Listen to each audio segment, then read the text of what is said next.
I'm Greg Tepper. That's Greg Powers. This is This Week in Cruton. Yeah. It's This Week in Recruiting with Greg Powers of Next Level Athlete.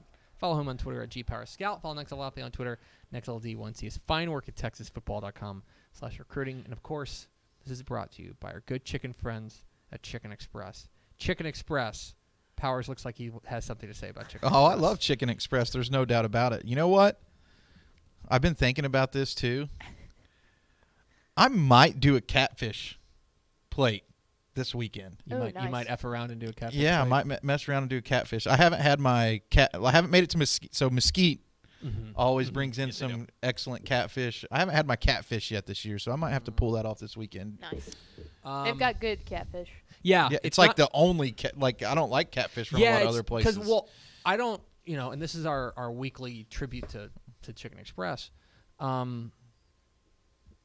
I think fast food catfish is hard to pull off. Mm-hmm. Fish in general. I think that's a great point. Fast food fish is hard to pull off. I think that's why whenever there's a good thing, people rave about it. It's like there's another restaurant that has like a really great fish sandwich. And everyone was going nuts over it around Lent time. Catholics back on top.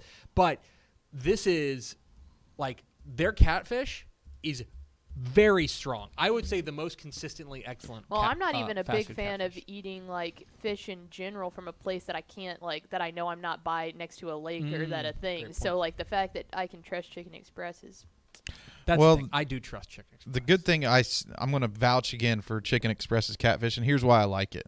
It's allowed me to branch out on the sides too, so I've tried a lot more different sides whenever I do the catfish.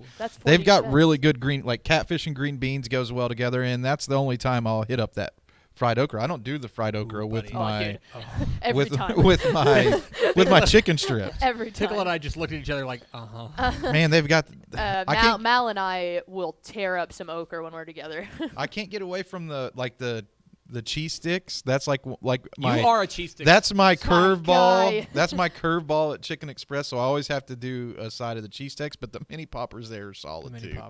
You can't go wrong. Go to Chicken Express for lunch today. I'm hungry. Yeah, my mouth is watering. My mouth is watering. Why can't this show? If this show were an 11 o'clock show or a 1 o'clock show, it'd be much better. But a noon show. You scheduled it at lunch. Terrible sponsorship, Chicken Express. Stop hurting us. It's This Week in Recruiting with Greg Powers, Next Level Athlete. A lot to get to. Let's start with our prospect on the rise. Our prospect on the rise, we're going to Byron Nelson to Northwest ISD. Talk about their senior wide receiver, Landon Ransom, for the Bobcats. This guy has been making plays all season long. He's already he's a 3-star committed to Rice right now. 436 yards and 5 touchdowns receiving. That's leading all DFW 6A receivers. This is a guy that I think, maybe this is me, I feel like if he were at a different school that maybe weren't as new, he maybe have a bigger profile. Man, I really don't understand why he isn't talked about a little bit more. And of course, I'm going to take time to go ahead and shout out their quarterback, Jake Wilson, because he's having a monstrous season. 73 of 91, 80% efficiency right now, 1,047 yards, 10 touchdowns to 1 interception. So Jake Wilson is having himself a year.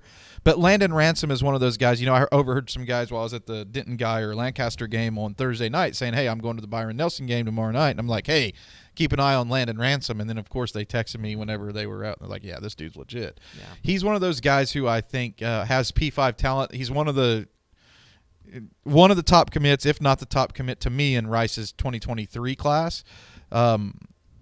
He has elite down-the-field playmaking ability. He's one of those guys that can flat out go get the football, and they love to throw the ball deep to him, and he just has a knack for being able to make like these really tough catches and tough plays look spectacularly easy. So the Rice Owls are getting them a dude that not only brings it on the field, he brings it academically as well. Of course, if you're going to Rice, you have to do that. But just a great player, and I just wanted to take a chance to say something about him this week because I feel like we don't talk about him enough. He's a star. And he's got Byron Nelson off to a hot start this year. I believe they're 3-0. Yeah, 3-0, big game this week against Keller Fossil Ridge. So big game there. Let's move on to our commit of the week. Our commit of the week is Austin Westlake's big offensive lineman, TJ Shanahan. You could put him at wide receiver. He'd be awesome too. Texas, he committed Texas A&M over Texas, Georgia, LSU, USC. He's our number 17 prospect in the DCTF Hot 100. A comfy 4-star for sure, and one of the most dominating linemen out there in the class of 2023. And he's heading to Aggie Land. It's a big pickup for the Aggies. I think big, both literally and figuratively. I think bully, Yeah. mean, nasty. Yeah. These are all descriptive words you can use to describe TJ Shanahan.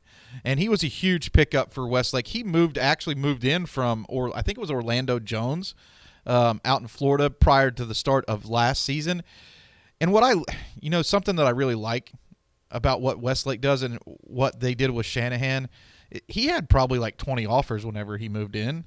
They didn't just hand him the starting job. They were loaded on the offensive line last year. He worked and earned not only all of his playing time, but now all the accolades that are coming his way on the recruiting trail. Like he's a dude. Like I think he may now be the most offered prospect in Texas. I'd have to go back. There is some it's a really close battle between him, Mikael Harrison Pilot, Ruben Owens. Those I think were the top 3 back when we published that, the most offered guys. But I think he's surpassed Mikael Harrison Pilot now. I just have to go back to the figures. So that just tells you the type of talent he has. He has offers from coast to coast. Everybody was coming after him. And can we segue the TJ Shanahan talk for just a second to talk about Westlake in general? By all means, let's do it. Something I find surprising. Mm-hmm. The last few guys at Westlake that are like top tier guys, Cade Klubnik, Jaden Greathouse, Colton Vosick, TJ Shanahan, none of those guys have committed to Texas. I find that perplexing.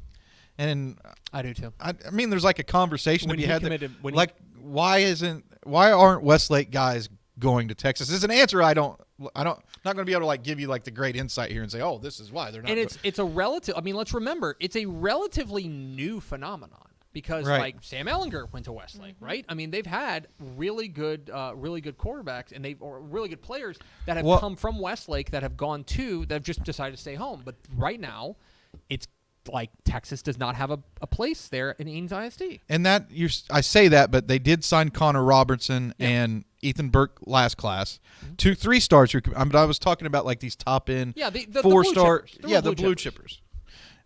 It's strange. Like it would. And I can tell you that one of the last times I saw Todd Dodge before he retired was at a UT game. I was there as a fan and ran across him. Like he had the connections there too. So it was just Texas not being able to close the deal. Exactly.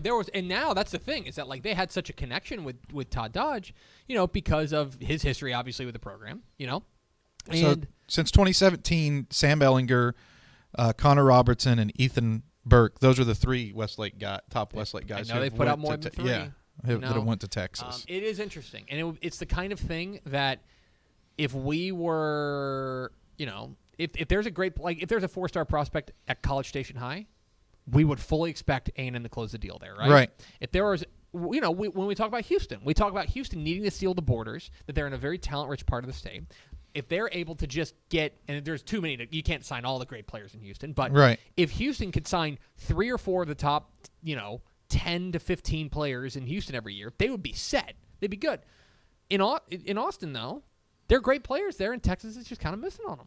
Yeah, and I think the big one, too, and they're still in the game, I think they're still pushing for Colton Vosick's commitment in this class. I think that was a big blow because he was a legacy, right? Mm-hmm. Like he was a legacy recruit. And not only did he decide not to go to Texas, he decided to go to OU or commit to OU. No matter how you spin that, even if he ends up committing or signing with Texas before, the ink dries on a letter of intent come December, he committed to OU. Mm-hmm.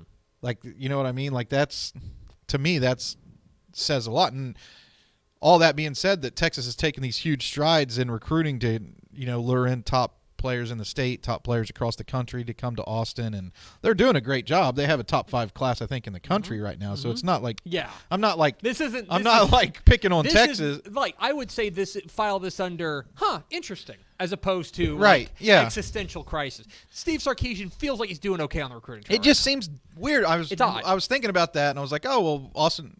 TJ Shanahan isn't your typical Austin. He's from Orlando. He's not your typical Austin kid. So not a huge surprise that he goes somewhere else, but it got me thinking as I was reading back what I was writing. So, I mean, I don't know. This is This Week in Recruiting. Greg Powers, Next Level Athlete here on Texas Football Today. This Week in Pondering. TF, hashtag TF Today. Let's get to our underclassman of the week. Our underclassman of the week is a guy who, if he played on a different 2A team, would be getting a lot of more attention. Let's go to Timpson, talk about their 2024 wide receiver, Vosky Howard, who has been absolutely spectacular to start the year. He got an offer from Texas Tech after their Week 1 win over Beckville. Then he got an offer from Auburn after their win last week over Dangerfield. This is a guy that you really liked at the Next Level Athlete Texas Top 100 Showcase in Houston. Arguable that he's not even the best player in his own family, which stinks because his cousin is right. Of course, fellow junior standout there at Timpson, Terry Bussey. I think they have a couple more players from their. I think the Corian Johnson is also in that family as well, and he's going to be a top 2026 cornerback recruit. He's already starting to get some attention. He's a starter as a freshman. But Vosky, how long? I mean, Pickle, I think you noticed Vosky Howard after about 10 seconds while you were at the game, that first game. Opening. He lined up on the sideline closest to us, and I said, "Who in the world is that?" And Timpson, hey, they're not a sleeper team anymore. No, I mean, this is a huge win over Dangerfield. I think that probably a lot of people thought Dangerfield was going to win that game. But speaking specifically about Vosky Howard, I was like, coming into the season, we had him rated as like borderline P5 guy, right? Like he was an FBS to P5 guy. I think 3 games into the season, I mean, it's easy to say now because he has the offers, but still he's put it down on tape. What he's put down on tape says that he's going to be an easy Power 5 guy now. And the one thing that really jumped out to me was his explosion. He gets in and out of his breaks really quickly, and good luck 2A trying to limit this guy. He's a freak. He is.